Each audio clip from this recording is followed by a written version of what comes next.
Hello, my dear students. I am Swapna Shaji, Assistant Professor, Department of Commerce, Self, Nirmala College, Muvattupuzha. അപ്പം നമ്മൾ second മൊഡ്യൂളിൻ്റെ second പാർട്ടും കഴിഞ്ഞു. ഇനി നമ്മൾ നോക്കാനായിട്ട് പോകുന്നത് മൾട്ടി പർപ്പസ് കോപ്പറേറ്റീവ് സൊസൈറ്റിയും മൾട്ടി ഫങ്ഷണൽ കോപ്പറേറ്റീവ് സൊസൈറ്റിയും എന്താണ് ഇത് തമ്മിലുള്ള വ്യത്യാസം എന്നുള്ളതാണ്. Multi purpose cooperative society. Agricultural credit societies formed under cooperative law failed to solve many cited problems faced by agriculturists in rural areas. The recognition of the basic safeguard in the indigenous credit system, which link up credit marketing and supply coupled with an appreciation of the needs for tracking simultaneously all the activities of the small-scale agriculturalists or producers, had led to demand for the formation of multi-purpose society. അപ്പോൾ ഈ agricultural credit societies form ചെയ്തു എന്ന് കരുതിക്കൊണ്ട് മാത്രം അവിടുത്തെ ആ ഒരു കൃഷിക്കാരുടെ ഒരുപാട് പ്രശ്നങ്ങൾക്കൊന്നും പരിഹാരങ്ങളൊന്നും കൊണ്ടുവരാൻ സാധിച്ചിട്ടില്ല. അപ്പോൾ അതിനൊരു പരിഹാരം എന്ന കണക്കെ ഒരു മൾട്ടി പർപ്പസ് സൊസൈറ്റി എന്നൊരു കൺസെപ്റ്റും കൂടെ അവിടെ ഡെവലപ്ഡായി വന്നു. A multi-purpose cooperative society is a society which undertake all activities affecting the daily life and business of the agriculturist. അപ്പോൾ ബിസിനസ്സും അവരുടെ ഡെയിലി ലൈഫും കൂടി ഒരുമിച്ച് എങ്ങനെ കൊണ്ടുപോകാം ആ ഒരു രീതിക്ക് എന്ന് വെച്ചാൽ business means agriculture related business. അപ്പോൾ അതിന് വേണ്ടിയിട്ട് വന്നേക്കുന്ന ഒരു സൊസൈറ്റിയാണ് multi purpose cooperative society. The reserve bank of India considered multi purpose society as a process or techniques of the economic rehabilitation of agriculture and agriculture produces. The basic idea of the multi-purpose cooperative society in the word of Sir Horace Plunger is better farming, better business and better living.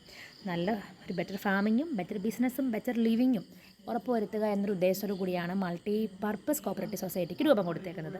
The cooperative planning committee 1946 suggested the following functions to a multi purpose cooperative society. എന്തൊക്കെയാണ് multi purpose cooperative സൊസൈറ്റിയുടെ functions? Finance to all types of agricultural crops, എല്ലാത്തരം agricultural വിളകൾക്ക് ആവശ്യമായ finance കൊടുക്കുക. Sale of agricultural produce as agents through marketing cooperatives, agricultural പ്രോഡക്ട്സുകൾ വിൽക്കാനായിട്ട് ഒരു ഏജൻ്റായിട്ട് ഇവർക്കിടയിൽ ആക്ട് ചെയ്യുക. Issue of better seeds, agriculture implements, fertilisers, cattle feed, consumer articles etcetera for meeting the day to day needs of the മെമ്പേഴ്സിൻ്റെ daily ആവശ്യങ്ങൾ meet ചെയ്യാൻ ആവശ്യമുള്ള സീഡ്സും അഗ്രികൾച്ചറൽ ഫെർട്ടിലൈസേഴ്സും കാറ്റിൽ ഫീഡും കൺസ്യൂമർ ആർട്ടിക്കിൾസും ഒക്കെ പ്രൊവൈഡ് ചെയ്യുക. To provide all the needs of cattle breeders by providing facilities for collection of milk through milk society, animal husbandry activities etcetera. അപ്പോൾ cattle ബ്രീഡേഴ്സിൻ്റെ ആവശ്യങ്ങൾ നിറവേറ്റാനായിട്ട് കൃത്യമായി പാല് സംഭരിക്കുന്നതിനും ഒക്കെയുള്ള ആക്ടിവിറ്റീസിനൊക്കെ നേതൃത്വം കൊടുക്കുക. Encourage subsidiary occupation for its members, അപ്പം മെമ്പേഴ്സിൻ്റെ മറ്റു കാര്യങ്ങളൊക്കെ സാധിച്ചു കൊടുക്കുക. ഇങ്ങനെയുള്ള കാര്യങ്ങളൊക്കെ വേണ്ടിയിട്ടാണ് ഈ മൾട്ടി പർപ്പസ് സൊസൈറ്റി വന്നേക്കുന്നത്. അതുകൊണ്ട് തന്നെ അതിനെ വില്ലേജ് ബാങ്ക് എന്നൊക്കെ വിളിക്കാറുണ്ട് കേട്ടോ. Credit society by widening its function, അപ്പോൾ കുറച്ചും കൂടി ഒരു ക്രെഡിറ്റ് സൊസൈറ്റി കുറച്ചും കൂടി അവരുടെ ഡെവലപ്മെൻറ്റ്സിനെ വൈഡ് രീതിയിലേക്ക് ആക്കുമ്പോൾ അതിനെ വില്ലേജ് ബാങ്ക് എന്നും കൂടി വിളിക്കാറുണ്ട്. Then multi functional cooperatives.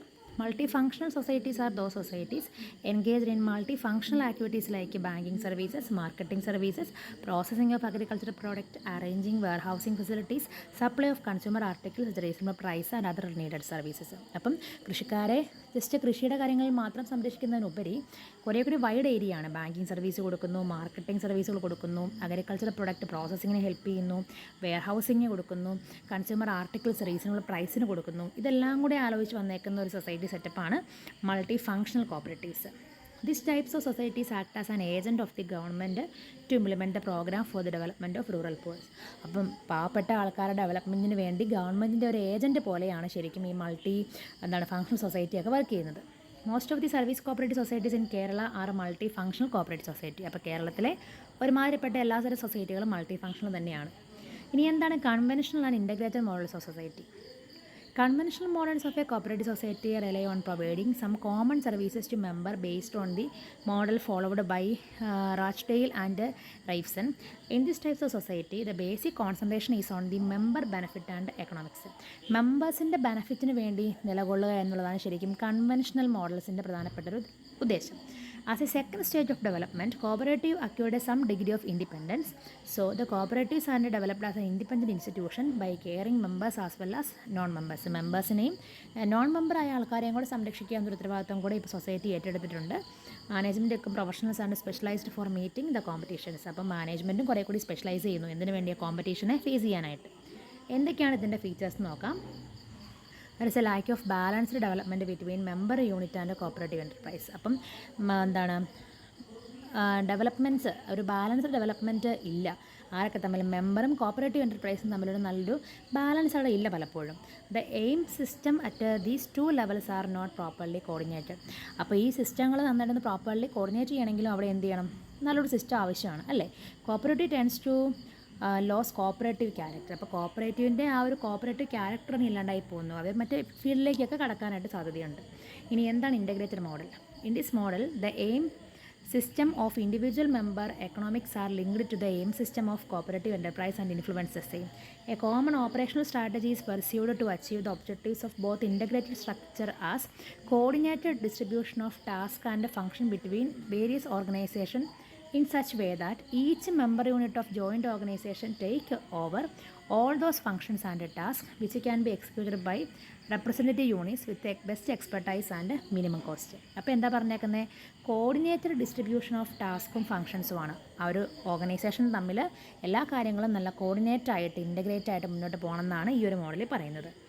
Then collective cooperative organization. Collective cooperative societies are formed namely to make use of modern techniques in production. In agricultural area, individual land holdings are very small in size and scattered. As such, mechanism in this sector have been difficult rather impossible. അപ്പം നമുക്കറിയാം agriculture ഏരിയയിൽ മെക്കാനിക്സും ആ ഒരു ടെക്നോളജിയൊക്കെ വളരെ കുറവാണ്. To enable mechanization and other modern production techniques, individual join together and collective societies are formed. അപ്പോൾ ഈ ഒരു മോഡേൺ ടെക്നിക്കിലേക്കൊക്കെ ഷിഫ്റ്റ് ചെയ്യാനായിട്ട് ഇൻഡിവിജ്വൽസ് എല്ലാം കൂടെ തീരുമാനിച്ച് അവർ കളക്റ്റീവ് ഓർഗനൈസേഷൻസിനൊക്കെ രൂപം കൊടുക്കുന്നു. ഇനി എന്തൊക്കെയാണ് ഇതിൻ്റെ മെച്ചം? Increase the production to joint effort അവിടെ സപ്പോർട്ട് ചെയ്യുന്നു. Cultivation, harvesting and marketing become എന്താണ് കുറേ കൂടി എഫക്റ്റീവ് ആവുന്നു. Collective effort make impossible to possible. ഇതുവരെ സാധിക്കാത്ത പല കാര്യങ്ങളും നമുക്ക് വളരെ അതിന് എളുപ്പത്തിൽ സാധിക്കാൻ പറ്റുന്നു. ഇനി എന്തൊക്കെയാണ് disadvantages? Effective division of labour is difficult. Division of labour എന്ന് പറയുന്നത് ഭയങ്കര പാടായിരിക്കും. ലേബർ ഇൻഎഫിഷ്യൻസിക്ക് സാധ്യതയുണ്ട്. Possibility of clash between member in the several issues. ഒരു ക്ലാഷിന് സാധ്യതയുണ്ട്. മാനേജ്മെൻറ്റിൻ്റെതായ പ്രോബ്ലങ്ങളും വരാം. ഇനി എന്താണ് service cooperatives? These types of societies carry out business on individual basis but in extend services to entire family.